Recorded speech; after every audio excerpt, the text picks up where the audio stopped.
the question that was asked was, if we're putting so much money into the system, where does this money convert to?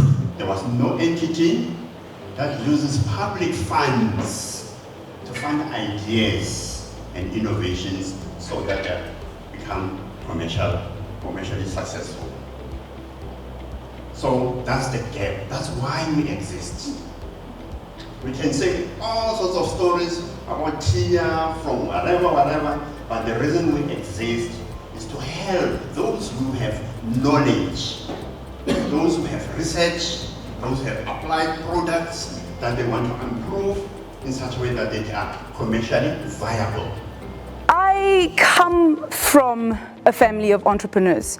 All I know is entrepreneurship. I know nothing else but entrepreneurship. If you think of the history of our country, where we grew up, my family served the community that we're in. Everything in the entire ecosystem, you could say that my family helped in that particular kasi where we're from. So I'm a typical person who grew up in what we call your township economy. So it's the only thing that I've been exposed to. So you can imagine I am 18 years old and I tell my parents and my grandparents that I want to study entrepreneurship. That's what I want to do. I want to study entrepreneurship and business. Can you imagine what their feedback was? And I went to university, my first year. If you know anything about economics and management sciences, you know it's cram work. It's nothing to, why ungela?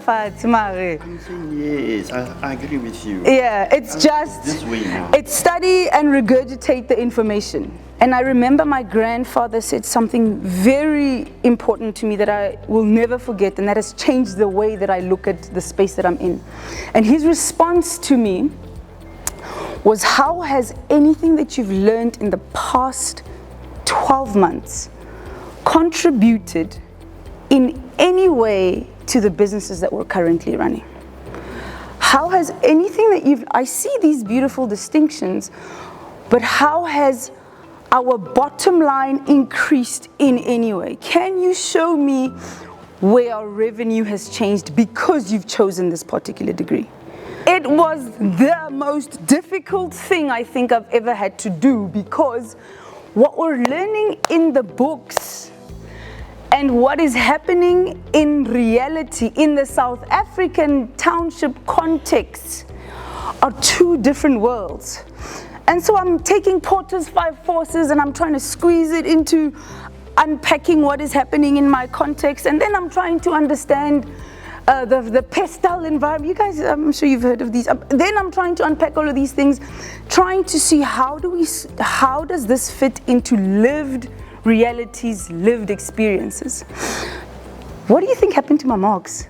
Fast forward to now, after I finished at the NWU, I joined what was then, I think it is still, the Innovation Hub, where we worked with entrepreneurs in enterprise development and in helping them commercialize some of their amazing businesses. And after that, of course, my supervisor then said, hey, we need you back at the university. Why? We're focusing specifically on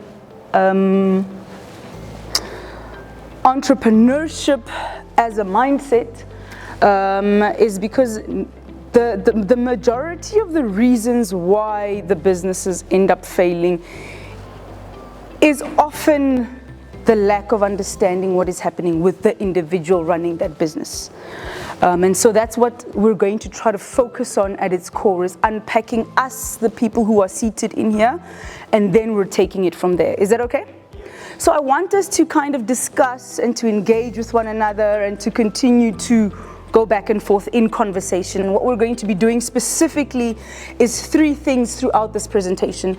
I want to focus on the fundamental thing that as entrepreneurs we do, and that is unlearning assumptions. That's before you can talk about anything else, we have to address the core foundation, which is unlearning some of the assumptions that we've got. The second thing is, once you've gotten into that place, we would move to how we as entrepreneurs have this ability to reframe problems, reframe challenges. And the last thing, which is the thing that we often shy away from, that is the thing that will make us successful, is of course learning to fail, but failing often and failing early. I'm going to go into that much later on, but I just want to give you an idea that this is what we're going to focus on. 3 things: unlearning, reframing, and then relearning.